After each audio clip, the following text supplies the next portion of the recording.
I really want a kid of my own. My husband, now named John, said in a sarcastic tone. I couldn't hold back anymore and blurted out. What? Aren't I right here? Up until now, John has constantly berated me for our inability to have children. Even now, he's holding my sister's baby in front of me, as if to make a point. Huh? John opened his mouth in surprise. Despite all the evidence, is he really pretending to be oblivious? I won't let him. You all will see, I'll drag you down to hell with me. My name is Natalie Johnson. I'm a 25-year-old housewife. All right, it's ready. I was preparing dinner in the kitchen. As I opened the big pot, a refined spice aroma wafted through the air along with the steam. I tasted the curry from the pot. The spiciness is okay, the meat is tender, yes, it's just how he likes it. Just as I sighed in satisfaction, John came home. I'm home. My husband, John, had returned. I went to the entrance to greet him. Welcome back. I made your favorite curry today. As I took John's bag at the entrance and was about to head back into the room, he suddenly said, Hey! I felt John's fingers grip my shoulder firmly. I felt a sharp gaze piercing through my back. So? How did it go? Today was the day, right? His words made me catch my breath. My heart raced and I felt dizzy. Answer me! I swallowed hard and then opened my mouth. It didn't. What? I gathered my courage and said. It didn't work. This month too, we didn't conceive, again. I clenched my hands tightly. Seeing my reaction, John let out a big sigh. Again? Why can't we have a child? Making curry just to appease me, how obvious. I'm sorry. But... Don't make excuses. All my friends had kids right after getting married. Thinking of names, buying baby clothes, they all seem so happy. I want kids too. But we've only been married for 3 months, we don't need to rush. He clicked his tongue in annoyance. John stared intently at my face and then, with a sneer, said, Maybe you're just infertile as a woman. Why don't you go see a gynecologist? Snatching his bag from me, he stormed off to his room. I covered my face with my hands. I too long for a child. To carry a new life, to feel its preciousness. To be moved by every step of my child's growth. But maybe I'm not qualified for that. My parents disappeared before I could even remember them. They vanished, leaving me and my twin sister behind. I grew up without knowing a parent's love. Can someone like me really be a good parent? It's something I always worry about. But I can't give up. My desire for a child is genuine, and I'm sure someday, God will bless me with one. I need to stay strong and wait for that day. And next month, there's the long-awaited wedding. It's a bit late, but that only makes me more excited. All right. Smile, smile. I went to call John for dinner. Today is his birthday. I've decorated a cake and prepared a present. Waiting for John's return, the doorbell rang. It's rare for someone to ring the bell. I hurried to open the door. There stood a woman. As beautiful as an actress, with a stunning face and figure. She casually brushed her lustrous black hair off her shoulders. Hello there. It was my twin sister, Brittany. We're fraternal twins, looking nothing alike. Seeing my sister's face, I was taken aback. Brittany? What are you doing here? Oh, just thought I'd visit. But today's John's birthday. We were going to celebrate just the two of us. I texted you, remember? Brittany gasped, putting her hands together at her chest. Oh, sorry. I forgot. I've been feeling lonely since you got married. Ever since I married, Brittany has been visiting unexpectedly, sometimes weekly or even every 3 days. This has limited the time John and I have alone, and we haven't been able to talk much lately. However, whenever Brittany says she's lonely, I find myself unable to say anything. After all, we're the only family we have. Hey, Natalie. I'm giving you this bag. I haven't been using it much lately. I opened the paper bag my sister handed me. Wow. This is from a famous brand. It's okay, it's okay. I usually give them to friends anyway. This time, I'm giving it to you, Natalie. Carry this when you go out for dinner with friends. Oh, but you don't have such friends, unlike me. Look at this. From the party I threw recently. Brittany showed me a photo. It captured her and over 100 friends enjoying a lavish dinner. I chuckled. Brittany, you're so popular. You're the exact opposite of me. You're amazing. You work hard, have money, and a boyfriend, right? Well, of course. It's pretty standard for me, Brittany said, beaming with pride. I smiled wryly at her response. What? Suddenly, she froze looking at the table. Then burst into laughter, holding her stomach. Wait, did you make this cake yourself? Yeah. Is it weird? Buying cakes from a store would have been better received. Making it yourself is just thankless. Poor Natalie. Brittany leaned in and smiled at me. But that's what's cute about you, she said with a grin. Then her expression changed, eyes sparkling. Oh. I have some news to share. I'm home. Just then, John came home from work. We stopped talking to welcome the man of the hour. As I was cutting the cake, John and Brittany started watching TV and getting excited. This actress is so pitiful. Couldn't have kids until she was 40. That's just miserable. Yeah, really. They agreed. They often shared a laugh over celebrities. Like a real couple. Look, baby pictures. My heart skipped a beat at those words. Children are a symbol of happiness. I believe it's a woman's mission to give birth. A woman who can't have children isn't really a woman. I agree. Brittany, we really think alike. We do, don't we? I quietly continued serving the cake. Right, Natalie? John teased me. But Brittany suddenly covered her mouth. Oh, sorry. We're not talking about you, we're discussing something else, she said, then smirked at me. It was an expression I'd never seen on her before. Filled with definite malice. The reason Brittany visited was to see her sister because she was lonely. That's why I couldn't say no. But, was that really the truth? After the party ended and Brittany left, I received a message on my phone. I'm pregnant. Remember I said I had news? I'm planning to get married too. Sorry for finding happiness before you. My family was becoming happy. I should be delighted, ready to celebrate. Yet inside me, something dark was brewing. Time flew by. And today was the long-awaited wedding. We chose a small local church as the venue. It was somewhat modest, but I wanted to save as much money as possible for the child we might have someday. After getting dressed in my wedding gown, I spent some relaxed moments in the dressing room. But that peace was shattered in an instant. Bang! The door flew open. I'm here! Congratulations, Natalie! Startled, I turned to see my sister. But an even more shocking sight awaited me. Brittany, that outfit! What? What is it? I swallowed hard and said. You can't wear white at a wedding. Yes, Brittany was wearing a pure white dress.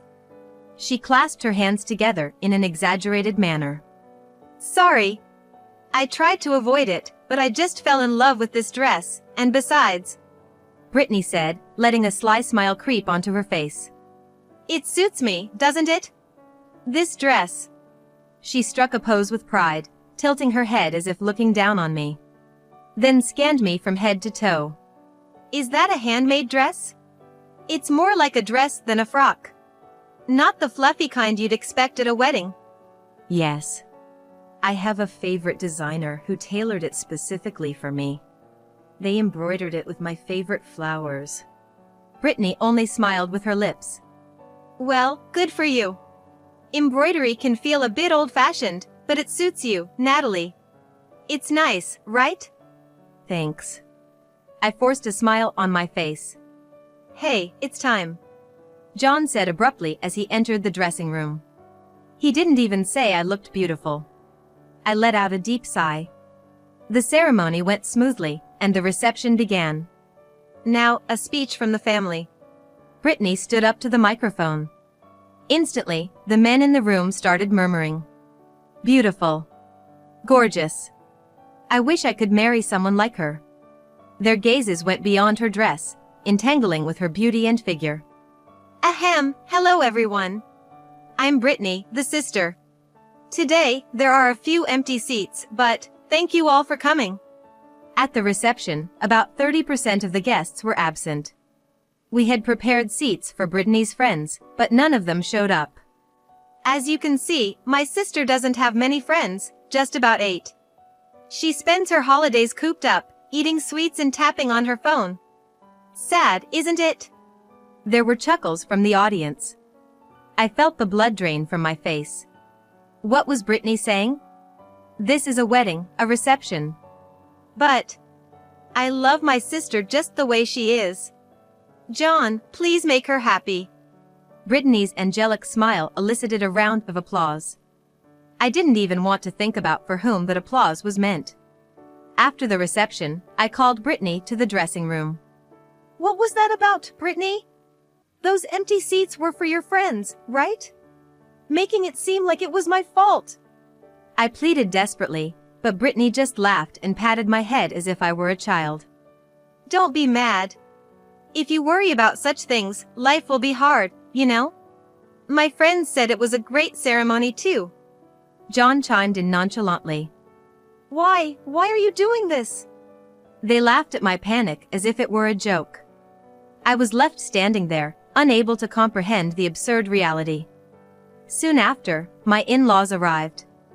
They comforted me and scolded John and Brittany. They apologized, saying their son was at fault. I felt a bit better, but doubts about the two of them started to arise in my mind. The discomfort I had been feeling was slowly but surely accumulating. 10 months had passed.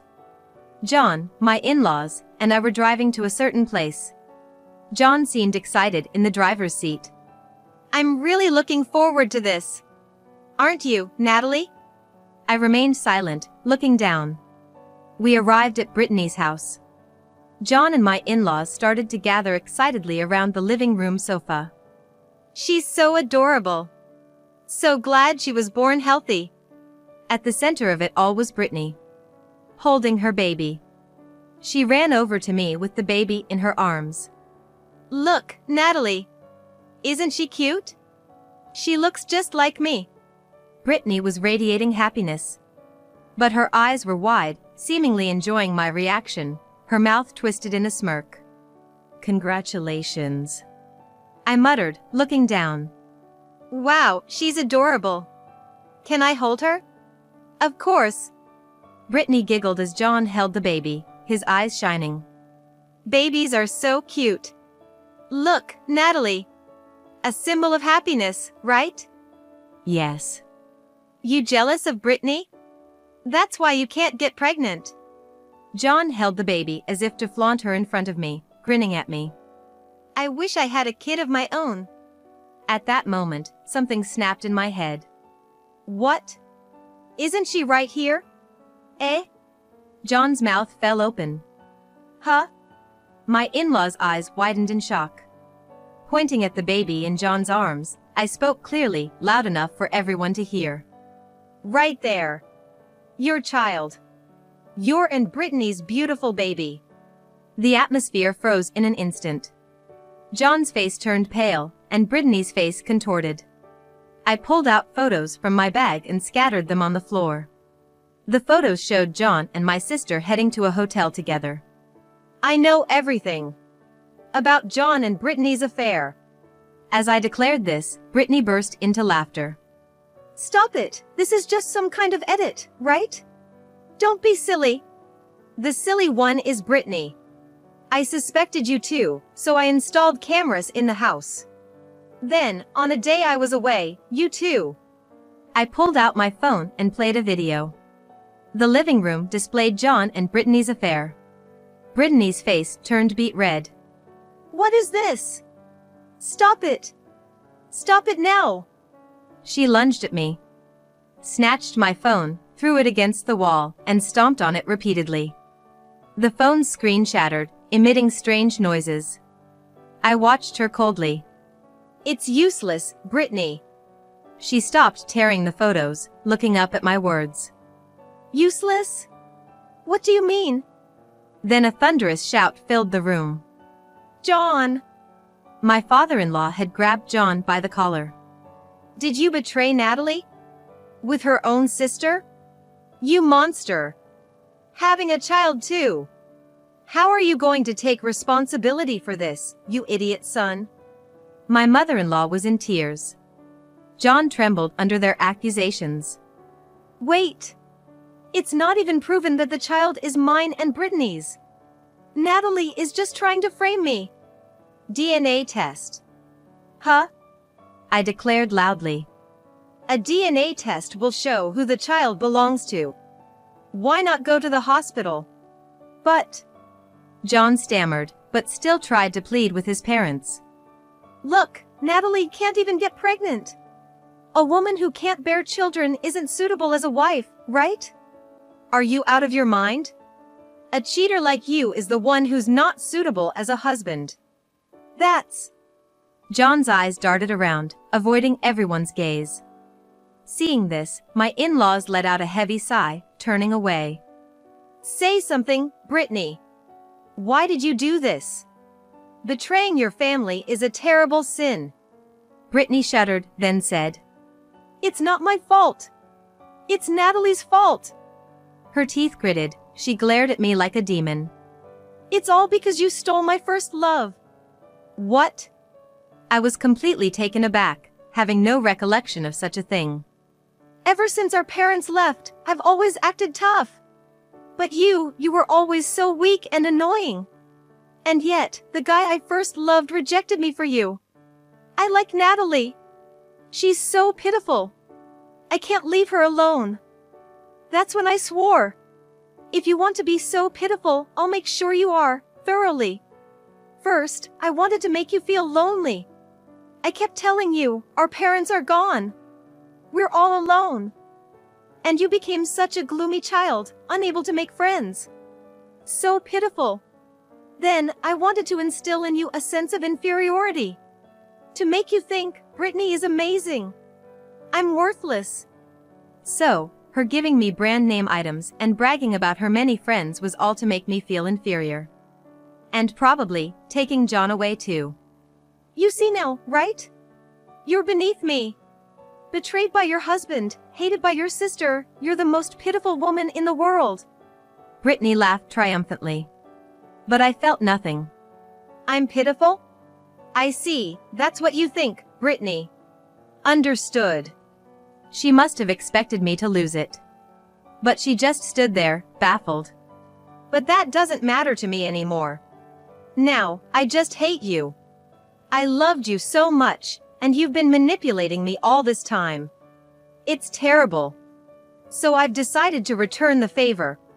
Everything you've done to me. I mimicked her laugh. And Brittany backed away as if she had seen a monster. Was my face that scary? Stay tuned, both of you.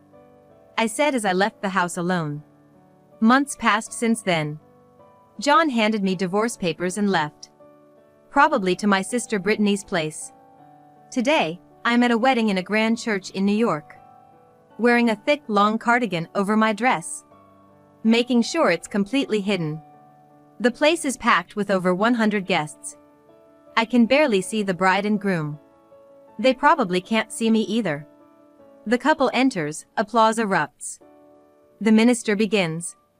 Do you, John, take Brittany to be your wife, through good and bad, rich and poor, sickness and health? It's my sister Brittany and John's wedding.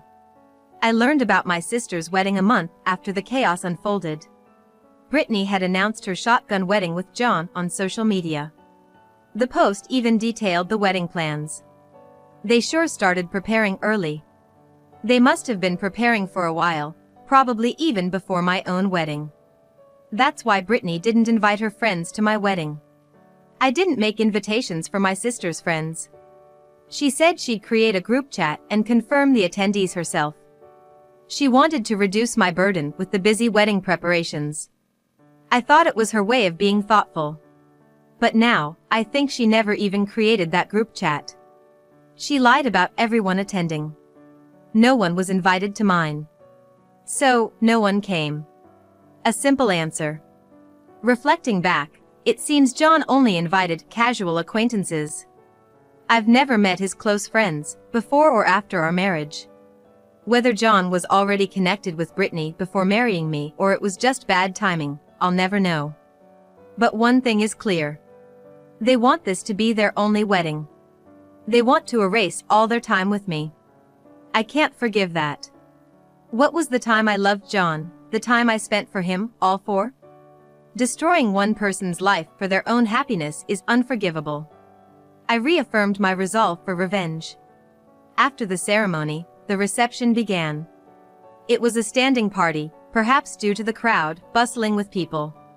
I hid myself in a corner. Here's a special telegram announcement.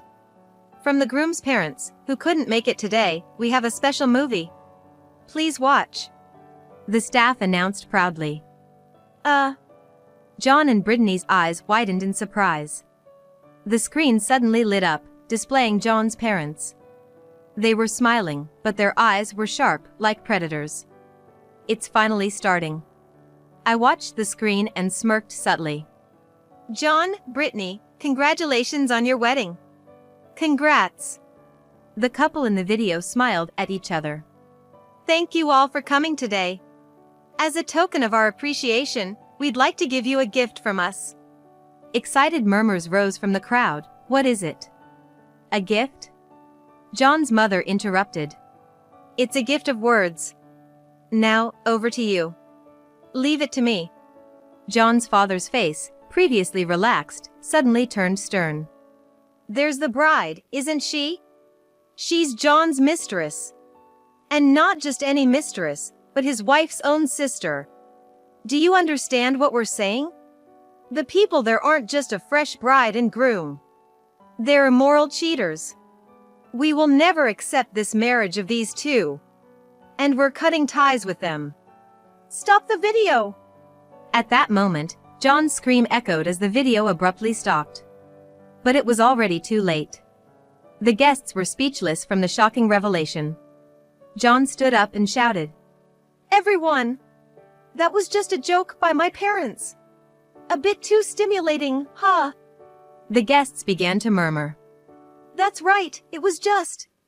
Brittany grabbed the mic, trying to explain, when suddenly, I snatched the mic from her. It's true, I said, with just one word. Then, I removed the cardigan I was wearing. Underneath was a white dress. A year ago, I married John in this dress. Remember, John? John turned pale and froze as I looked at him. I took advantage of this moment to pull out something from an envelope and scattered it around the venue. They were photos of Brittany and John's affair. And of my wedding with John. There were enough copies for all the guests. I looked around the chaotic venue and took a breath. I did it. I really did it. After everything, I collapsed in a daze. Suddenly, someone grabbed me by the collar. Looking up, Brittany's eyes were wide open in shock. Why are you here? I didn't invite you. I didn't tell you the place or time. I couldn't help but laugh at her panic. What are you talking about, Brittany? You told me yourself. On social media. Hinting, right? I figured it out quickly. Brittany's wedding announcement had the date clearly mentioned. Every time she updated her social media, she described the venue and her careful selection in detail. It must have been a taunt towards me. I'm having such a beautiful wedding. Not like yours. But that became my clue. I found it easily online. Social media is scary, huh? Why did they let you into the venue then? Your name wasn't on the list. I sighed and gave the obvious answer. Because I'm her sister. Brittany's friend was at the reception. She recognized me, so she let me in. They wouldn't turn away the bride's sister, would they? You mean you were behind that video too? You brought it as a surprise, keeping it a secret from me? We didn't invite his parents. Yes. His parents sided with me. They came to my house, apologized, and said they couldn't accept John and Brittany's happiness. So, we all planned today's event. I pointed around the venue and laughed. Look, everyone's leaving. Brittany turned pale as she watched the guests leave. Wait. Her friends turned back in unison. Oh, Brittany. Why are you leaving? Those photos. The photos might be fake. But we don't want anything to do with you. Being seen with someone who might have had an affair lowers our value.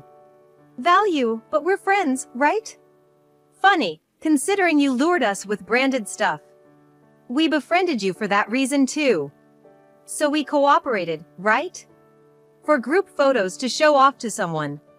That's... Let me say this one last time. You see us as numbers, right? The more, the better. The individual doesn't matter. That hit the nail on the head. Brittany bit her lip. Goodbye, Brittany. Her friends left. In the silent venue, only Brittany, sitting on the floor, John, holding his head, and I, eerily calm, remained. Well, Brittany, see you around. I left the venue. A few days after Brittany's wedding, I was relaxing at home. But I knew this peace was temporary. The doorbell rang. I checked the peephole and opened the door. Natalie! John lunged at me. How dare you ruin our happiness with such a foolish act? You're unbelievable, you wicked woman. Brittany appeared behind John and pushed me. I hit the wall and slid to the floor. But I didn't care. I said coldly, you two never learn. But it's good you came. Huh? Brittany crossed her arms and looked down at me. John, check your email. There's important information. What? I had sent an email just before opening the door. Attaching photos and videos. Photos and videos? You're doing that again. John begrudgingly checked his phone. His face turning angrier. He turned to Brittany, thrusting the phone at her. Brittany! Who's this old man? The photo showed Brittany in revealing clothes, holding hands with several older men. The video captured her entering and leaving hotels with them and receiving money. It's sugar dating, right? Brittany. I stated matter-of-factly. Brittany, you always buy so many branded things. Probably to show off to me. It's impossible on a regular employee's salary. So, I did some digging. It was almost like playing detective, pretty fun actually. You! Brittany snarled. I turned to John, who was hanging his head. Hey John, did you do a paternity test? What? Remember, I said a DNA test would prove if the child is really yours and Brittany's. No need for that. I mean... John gasped, realizing the dreadful possibility. John! I said clearly. Whose child is it, do you think? In that moment, John grasped Brittany's hand tightly. He looked directly at Brittany and murmured. Brittany, did you betray me? After all you've done to me, even the child. What are you talking about? The child is yours. Are you doubting me? Of course. How can I trust a woman who does sugar dating in secret? You trust Natalie over me. So, you'll agree to a DNA test then? We'll go to the hospital tomorrow, okay? John clung to Brittany's hand, probably wanting to believe her. Well... Brittany stumbled over her words. Her reaction was evidence enough. John ruffled his hair in frustration. Damn it! I thought having a beautiful wife would be a bragging right, but look at this mess. You sisters have ruined my life. John stormed out, lashing out at furniture and appliances on his way. Brittany, pushed aside by John, sat down on the floor, sulking. Brittany. I looked down at her and taunted. How does it feel now? Brittany twitched in response. When the test comes out, John will leave you. And now, you have no friends left. Brittany glared at me. I have friends. Not everyone left me. So, what messages did you get then? Huh? Brittany exclaimed, clearly not expecting such a question. Right after the wedding. Did anyone show concern? Ask about the situation? Offer support? Brittany awkwardly looked away from me. I got messages. When Brittany made that weird speech to discredit me when I divorced John. Sure, I only have 8 friends, but all of them were concerned and reached out. Brittany, you have way more friends than me, yet nobody worried about you. I heard Brittany grinding her teeth. John left you, and now you have no friends left. Brittany, that's pitiful. I said sincerely. Brittany suddenly looked up, raising her voice. Pitiful? Me? What are you talking about? That's just your perception. I'm not pitiful. I'm beautiful, have a great figure, and men lavish me with gifts because I'm worth it. The one who's pitiful is you, with nothing to your name. I, feeling no emotion at Brittany's angry voice, quickly responded. Sure, let me say this then. Brittany, you're not better than me. Not before, not now, not ever. Huh? I used to praise you a lot, right? Saying wow about your branded items, your many friends. You wanted me to say it, didn't you? To admit you're better than me. Yes. So what? I never once thought you were amazing, not even for a moment. What? I glanced at Brittany's bag tossed on the floor. I have zero interest in brands. I don't care about having few friends. I don't aspire to have many. That's my value system. So, Brittany, you never had the upper hand over me. What? No way. You used to say you envied me, thought I was amazing. I said that to make you happy. Because we're family. I wouldn't show indifference when you're proudly sharing. In a word, I was flattering you. You took it seriously. What? Because, Brittany, I loved you. We were the only family, and I didn't want to lose you, so I was considerate. Brittany shouted with a trembling voice. Don't lie. You were troubled because you couldn't have children. That doesn't matter to me anymore. I replied with a sigh. With John, I thought I had to have children. But life isn't that simple. There are different people, different ways of living. I'm done being obsessed and suffering over having children. What, then, what I did? Brittany began to tremble violently. I dragged her out of the house, unable to move on her own.